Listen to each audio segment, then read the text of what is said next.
This channel does not promote any violent, harmful, or illegal activities. All content provided by this channel is meant for an educational purpose only. Top quality और consistent performance के लिए सिर्फ silver pump नाम याद रखना। সবথেকে বড় খবরের দিকে নজর রাখবো। রাজ্যে ডিএ মামলায় সুপ্রিম কোর্টে চাপের মুখে রাজ্য, অন্তত 25% ডিএ দিন রাজ্যকে নির্দেশ সুপ্রিম কোর্টের। আপনাদের আরো একবার জানাবো, রাজ্যে ডিএ মামলায় সুপ্রিম কোর্টে চাপের মুখে রাজ্য, অন্তত 25% ডিএ দিন রাজ্যকে নির্দেশ সুপ্রিম কোর্টের। আপনাদের আরো একবার জানাবো, রাজ্যের ডিএ মামলায় সুপ্রিম কোর্টে চাপের মুখে রাজ্য। শ্রাবন্তী রয়েছেন আমাদের সঙ্গে। শ্রাবন্তী, আজ সকাল থেকেই একদম শুরু থেকে অভিষেক মনু সিংভি রাজ্য সরকারের হয়ে বলেন যে 50% ডিএ সেটা কোনোভাবেই দেওয়া সম্ভব নয়। বিচারপতিরা বারবার বলেন যে একবার কলকাতায় নয়, কলকাতা হাইকোর্টে এই ডিভিশন বেঞ্চ একই সঙ্গে পুনর্বিবেচনা রাজ্যে বারবার বিচারপতিরা বলেছে বকেয়া টাকা দিতে হবে। যে কথা বলা হচ্ছে যে যেরকম ভাবে রাজ্য সরকার বলেছে যে ডিএ কখনো একটা অধিকার হতে পারে না, ডিএটা সম্পূর্ণরূপে রাজ্য সরকারের ইচ্ছে হতে পারে, সেটা বিষয়টা আইনি বিষয় যাই হোক না কেন, কিন্তু এটা তো প্রাপ্য টাকা। একসঙ্গে যেরকমটা বলেছেন যে 125% 2000 থেকে যদি দেখা যায় 125% সেটা তাদের বৃদ্ধির ফলে কিছু টাকা অন্তত দিতেই হবে। ঠিক সেই সময় বিচারপতিকে বলেন যে যদি 50% টাকা দিতে হয় তাহলে কোথাও গিয়ে সেই টাকা দিতে গেলে রাজ্য সরকারের পক্ষে চালানোই সম্ভব হবে না রাজ্য। এরপরে শেষ পর্যন্ত বিচারপতিরা নির্দেশ দেন 25% বকেয়া টাকাটাই ফেরত দিতে হবে, পুরোটাই অবিলম্বে ফেরত দিতে হবে। শ্রাবন্তী, আমি আসছি তোমার কাছে এই জায়গাটা নিয়ে। আপনাদের জানিয়ে রাখবো এই মুহূর্তের অন্যতম গুরুত্বপূর্ণ খবর, বিগ ব্রেকিং তুলে ধরছি আপনাদের সামনে। রাজ্যে ডিএ মামলা, সেই মামলায় সুপ্রিম কোর্টের চাপের মুখে রাজ্য, অন্তত 25% ডিএ দিন রাজ্যকে, এমনই নির্দেশ সুপ্রিম কোর্টের। শ্রাবন্তী রয়েছে আমাদের সঙ্গে, আমি আবারও চলে যাবো শ্রাবন্তীর কাছে। শ্রাবন্তী, এই জায়গাটাই জানতে চাইবো, এই যে অন্তত 25% বকেয়া ডিএ দিন, এই যে রাজ্যকে নির্দেশ দেওয়া হলো সুপ্রিম কোর্টের তরফে, এটা কিভাবে দেওয়ার কথা নির্দেশে বলা হচ্ছে, যদি আরেকটু ডিটেলসে জানাতে পারো শ্রাবন্তী। আলাদা করে ভাগ করে কিছু বলা হয়নি, শুধুমাত্র আজকে রাজ্য সরকারের পক্ষ থেকে ডক্টর অভিষেক মনু সিংভি বারবার বলেন যে এই টাকা যদি দিতে হয় কোথাও গিয়ে রাজ্য সরকারের একেবারেই সম্ভব হবে না, গোটা রাজ্য চালানোই সম্ভব হবে না। একই সঙ্গে শুধুমাত্র অগাস্ট মাসে এই মামলা রাখা হয়েছে এবং তারা যেটা জানাচ্ছিলেন বিচারপতিরা যে এর মধ্যে টাকাটা দিতে হবে, কিন্তু সেটা কিভাবে টাকাটা দিতে হবে, কারণ 25% অ্যামাউন্টটাও কিন্তু খুব একটা কম নয়। যাবতীয় এই টাকাটা যদি দিতে হয়, প্রত্যেকটা এমপ্লয়িকে যদি এই টাকা দিতে হয়, সেটার একটা বিস্তর পরিমাণ, সম্ভবত 44,000 কোটি টাকা এই অ্যামাউন্টটা হচ্ছে। সেই টাকাটা কিভাবে দেওয়া হবে সেটা এখনো পর্যন্ত যেহেতু নির্দেশের কপি হাতে আসেনি, সেটা স্পষ্টভাবে বোঝা সম্ভব হচ্ছে না। শুধুমাত্র বিচারপতিরা বলেছেন যে কোনোভাবেই এটা এড়ানো যায় না। তোমার মনে থাকবে সম্প্রতি যে শুধুমাত্র ট্রাইব্যুনাল নয়, ট্রাইব্যুনালে এটা বলা হয়েছিল যে ডিএ হচ্ছে দয়ার দান, কিন্তু তারপর কলকাতা হাইকোর্টে বারবার রাজ্য সরকারকে এটা বলে দেওয়া হয়েছে যে রাজ্য সরকার কখনোই এই দায় এড়াতে পারে না, যে পরিমাণ টাকা তাদের দেওয়ার কথা রয়েছে সেই পরিমাণ টাকা দিতে হবে। বারবার উল্লেখ হয়েছে যে সেন্ট্রাল গভর্নমেন্টের যে সমস্ত যারা রয়েছেন, যারা টাকা পাচ্ছেন, সেখানে তারা যদি এই ডিএ পেতে পারেন তাহলে রাজ্য সরকারের পাবেন না কেন? একই সঙ্গে শুধুমাত্র এই রাজ্যের কর্মীরা যারা দিল্লিতে কাজ করছেন তারাও গিয়ে সেই টাকাটা পাচ্ছেন, শুধুমাত্র এই রাজ্যের কর্মীরা তারা কেন এই টাকা পাবেন না সেই প্রশ্ন তোলা হয়েছে। একই সঙ্গে সম্প্রতি আজকের সেই বিষয়টা দেখা গেল, বিচারপতিরা তাদের এটাও বক্তব্য, তারা বলছেন যে দুজন বিচারপতি সহমত প্রকাশ করেছেন, তারপরেও কিসের আইনের কথা বলা হচ্ছে। রাজ্য সরকারের এই বক্তব্যটাকে কোনোভাবেই তারা নাস্বাত করে দেন। মনু সিংভি তিনি রাজ্যের হয়ে সওয়াল করতে করতে বেশ কিছুটা সময় চান, তিনি বলেন যে আগামী সোমবার পর্যন্ত অন্তত সময় দেওয়া হোক, তিনি কথা বলবেন। কিন্তু আজকে দেখা যায় মাত্র বড়জোর 7 থেকে 8 মিনিট এই মামলা চলেছে, তিনি একেবারে শুনতেই চাননি। স্পষ্ট বক্তব্য বলা হয়েছে যে অন্তত কিছু টাকা দিতে হবে, সেই পরিমাণ কত? 25% দিতে হবে। 50% দিলে রাজ্য চালানোই সম্ভব হয় না, এটা যখন রাজ্য সরকার জানাচ্ছিল, তারপর অন্তত 25% টাকা রাজ্য সরকারকে দিতেই হবে, বকেয়া টাকা দিতেই হবে, এমনটাই জানানো হয়েছে। ফলে যারা রাজ্য সরকারের কর্মীরা রয়েছেন এত বছর ধরে। শ্রাবন্তীর সঙ্গে থাকো, ডি আন্দোলনের অন্যতম মুখ ভাস্কর ঘোষের সঙ্গে আমরা যোগাযোগ করতে পেরেছি। ভাস্কর বাবু, এই যে সুপ্রিম কোর্টের নির্দেশ, কিভাবে দেখছেন বিষয়টি? দেখুন, মানে পাওনা তো 100% দরকার, কিন্তু তথাপি একটা রিলিফ কর্মচারীরা পেয়েছেন, পেনশনাররা বিশেষ করে পেয়েছেন। আগামী জুলাই মাসে আবার শুনানি আছে। এখন যতদিন না এটা হচ্ছে ততদিন 25% করে রিলিজ করতে বলেছে, বাকিটা পরে ডিসিশন হবে। এবং যেটাও বলেছেন যে এই মামলার উপরে গোটা ভারতবর্ষের ইমপ্লিকেশন পড়বে, সুতরাং আজকেই এসএলপি খারিজ হতো, কিন্তু যেহেতু রাজ্য সরকার বিশেষ কনস্টিটিউশনাল পয়েন্ট তুলবে বলে তারা দাবি করছেন, সেই কারণে এটাকে শোনা হবে এবং জুলাই মাসে সেটার শুনানি হবে। তারপরে সেটা ঠিক হবে এবং আপাতত মানে যা বকেয়া তার 25% রিলিজ করতে বলেছেন। ভাস্কর বাবু, সেক্ষেত্রে এই যে সুপ্রিম নির্দেশ, আজকে সুপ্রিম নির্দেশের পর আপনারা কি আবার নতুন করে আশার আলো দেখতে পাচ্ছেন?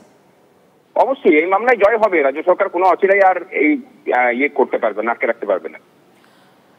সেক্ষেত্রে এই যে জুলাই মাসে পরবর্তী শুনানির দিন ধার্য হয়েছে, তাতে কি আপনাদের কি মনে হচ্ছে যে আদালতের তরফ থেকে এই যে আপাতত 25% বকেয়া দিয়ে মেটানোর কথা যে নির্দেশ দেওয়া হয়েছে, তারপর এই শতাংশের পরিমাণটা বাড়বে আরো, যেটা আপনি একটু আগে আশা প্রকাশ করছিলেন যে হ্যাঁ 100% বকেয়াই পাওয়া যাবে, সেই ব্যাপারে আপনারা আশাবাদী? 100% রিলিজ করতে হবে, এটা নিয়ে কোনো সন্দেহ নেই। ধন্যবাদ ভাস্কর বাবু। শ্রাবন্তী রয়েছেন, আমি আরো একবার শ্রাবন্তীর কাছে চলে যাবো। শ্রাবন্তী, ঠিক এই ভাস্কর বাবুর সঙ্গে একটু আগেই কথা হচ্ছিল এবং তারা এই যে সুপ্রিম নির্দেশ অর্থাৎ 50% থেকে 25% কথা সুপ্রিম নির্দেশে বললেও তার জন্য একটা নির্দিষ্ট সময়সীমা ধার্য করা হয়েছে এবং যারা আন্দোলন করছিলেন তারা আশাবাদী সুপ্রিম রায়ের পর যে তারা যে বকেয়া 100% পুরোটাই তারা ফেরত পেতে পারেন, আশার আলো দেখছেন তারা। শ্রাবন্তী, সম্প্রতি দুটো বিষয় বারবার উঠে আসছিল। শুধুমাত্র ডিএ মামলা পশ্চিমবঙ্গে যারা রাজ্য সরকারের কর্মচারী হচ্ছে তাদের উপরেই কি সীমাবদ্ধ? না, আসলে তা নয়। তার কারণ একই সঙ্গে যেটা কর্মীরা আশঙ্কা প্রকাশ করছিলেন, গোটা ভারতবর্ষের বহু জায়গায় এই ডিএ নিয়ে একাধিক সমস্যার কথা উঠে আসছিল এবং এক্ষেত্রে যেহেতু একেবারে শীর্ষ আদালত বলেছে সেই টাকাটা রাজ্য সরকার যদি দেয়, যদি পুরো গোটাটাই দিতে হয়, তাহলে এই শীর্ষ আদালতের যেটা রায় সেটা পরবর্তী সময়ে প্রত্যেকটি রাজ্যের ক্ষেত্রে প্রযোজ্য হয়ে যাবে। ফলে আদতে কতখানি শীর্ষ আদালত এক্ষেত্রে সাড়া দেবে সেটা নিয়ে এতদিন পর্যন্ত একটা টানাপোড়েন ছিল। এতদিন পর্যন্ত সম্প্রতি যারা রাজ্য সরকারের কর্মচারী ছিলেন তারা বারবার এটা আতঙ্কিত ছিলেন যে সত্যি কি কিছু রায় আদতে আসবে। দীর্ঘদিন পরে আজকের মাত্র 10 মিনিটের মতো মামলাটি হয়তো শুনেছেন। আচ্ছা শ্রাবন্তী, আমি একটু এই জায়গাটা জানতে চাইবো তোমার কাছ থেকে। শ্রাবন্তী, এই যে 25% যে বকেয়া ডিএ মেটানোর নির্দেশ দেওয়া হয়েছে সুপ্রিম কোর্টের তরফ থেকে, তার জন্য কি কোনো নির্দিষ্ট সময়সীমা ধার্য করা হয়েছে? দেখো, আগস্ট মাসে যেহেতু পরবর্তী শুনানি রাখা হচ্ছে, মনে করা হচ্ছে যে তার মধ্যে এই বকেয়া টাকা ফেরত দিতে হবে এবং যাবতীয় একটা রিপোর্ট দিতে হবে। এখন বিভিন্ন রকম আইনি জটিলতা থাকতে পারে, ফের এটাকে নিয়ে আইনজীবীরা রাজ্য সরকারের তারা নতুন করে আবেদন করতে পারেন, তারা বলতে পারেন যে এটা তাদের পক্ষে মানা সম্ভব হচ্ছে না ইত্যাদি। কিন্তু আজকে যেহেতু বিচারপতিদের এই মনোভাবটা স্পষ্ট ছিল যে আর কোনো রকম সময় নয়, 50% আপনাদের দিতেই হবে। রাজ্য সরকার জানিয়েছিল যে 50% যদি দিতে হয় রাজ্যের পক্ষে চালানোই সম্ভব হবে না গোটা রাজ্য, তাহলে অন্তত 25% দিতেই হবে। বিকাশ ভট্টাচার্য, যারা এতদিন পর্যন্ত ডিএ মামলার আইনজীবী ছিলেন, বিকাশ ভট্টাচার্য আবেদন করেন যে দ্রুততার সাথে অন্তত এই নির্দেশ দেওয়া হোক, তার কারণ এর উপরে অজস্র রাজ্য সরকারি কর্মচারী তারা আশায় বুক বেঁধে রয়েছেন এবং তারপর পরেই সরাসরি যারা বিচারপতি ছিলেন তারা এই রায় দিয়ে দেন 25% ডিএ দিতেই হচ্ছে, বকেয়া টাকা ফেরত দিতেই হচ্ছে রাজ্য সরকারকে।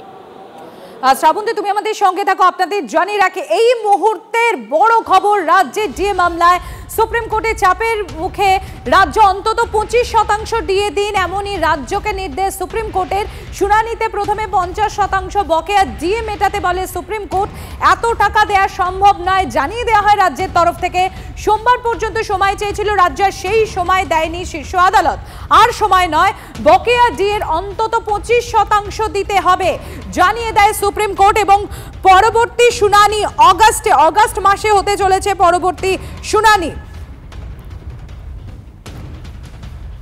সুপ্রিম কোর্টের বিচারপতি তিনি স্পষ্ট জানিয়ে দেন যে আর সময় নয়, বকেয়া ডিএর অন্তত 25% দিতে হবে। এই সোমবার পর্যন্ত সময় চায় রাজ্য, তবে সময় দিল না সুপ্রিম কোর্ট। 4 সপ্তাহের মধ্যে বকেয়া ডিএর অন্তত 25% দিতে হবে, অর্থাৎ 1 মাসের সময়সীমা, তার মধ্যে অন্তত বকেয়ার 25% মহার্ঘ ভাতা দিতে হবে, এমনই নির্দেশ সুপ্রিম কোর্টের। শ্রাবন্তীর কাছে আবারও আমি চলে যাবো। শ্রাবন্তী, এখানে কয়েকটা বিষয় উঠে এলো। 1, 50% না হলেও বকেয়ার অন্তত 25% নেয়ার নির্দেশ মিটিয়ে দেওয়ার নির্দেশ, সুপ্রিম নির্দেশ, এবং সেটা 4 সপ্তাহের মধ্যে, মানে আগামী 1 মাসের মধ্যে।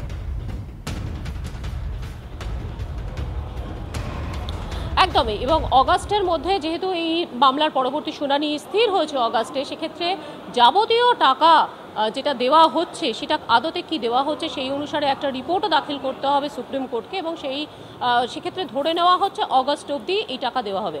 এখন রাজ্য সরকারের সম্পূর্ণরূপে অধিকার আছে। রাজ্য সরকার বলতে পারে যে আমরা এই ধাপে ধাপে এভাবে টাকাটা মেটাচ্ছি, অগাস্টের মধ্যে টাকা মেটাচ্ছি, অথবা রাজ্য সরকার আইনি পরামর্শ নিয়ে এটাও করতে পারে যে তারা অগাস্টের পরে আরও বেশ কিছু অংশ দিল। কিন্তু টাকা যে দিতে হবে, আদৌ কি টাকা দিতে হবে, এটার উপরে তো অনেক দীর্ঘদিন পর্যন্ত শুনানি চলেছে। তার কারণ রাজ্য সরকারের বক্তব্য ছিল যে ডিএ এটা সম্পূর্ণরূপে রাজ্য সরকারের উপর নির্ভর করে যে তারা দেবেন কি দেবেন না। কিন্তু শেষ পর্যন্ত শীর্ষ আদালত তার রায় জানিয়ে দিয়েছে যে 2008 সালে যদি এইটা দেওয়া হতো, সেইখান থেকে 2008 থেকে বর্তমানে 2025 অবধি 125% এটা এই পরিমাণ টাকা বিভিন্ন জায়গায় বেড়ে গেছে। কারণ ডিএ যদি দেখা হয় হিসেবটা, সেক্ষেত্রে দেখা যাবে যে বাজার মূল্য এবং ডিএ সেই অনুযায়ী এই বিষয়টা স্থির হয় এবং সেই অনুযায়ী সেটা দেওয়া হয়।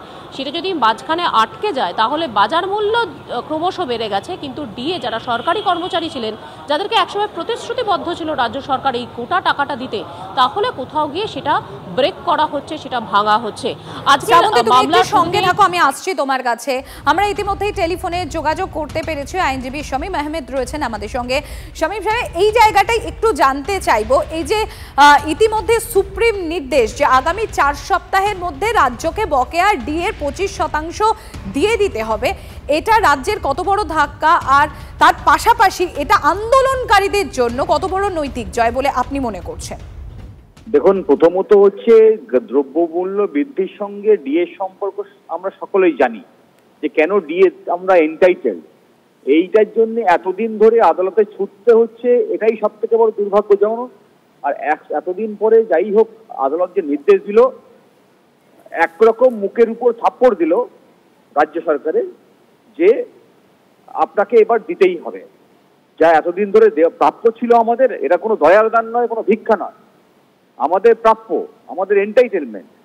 সেই এন্টাইটেলমেন্ট এতদিন ধরে রাজ্য সরকার আটকে রেখেছিল, ফলে সুপ্রিম কোর্টের নির্দেশ ওদেরকে আরেকবার শিক্ষা দিল যে প্রতি পদে পদে কিভাবে ভুল করছে ওরা, আরেকবার চিহ্নিত করা গেল। হ্যাঁ, ধন্যবাদ শামীম সাহেব।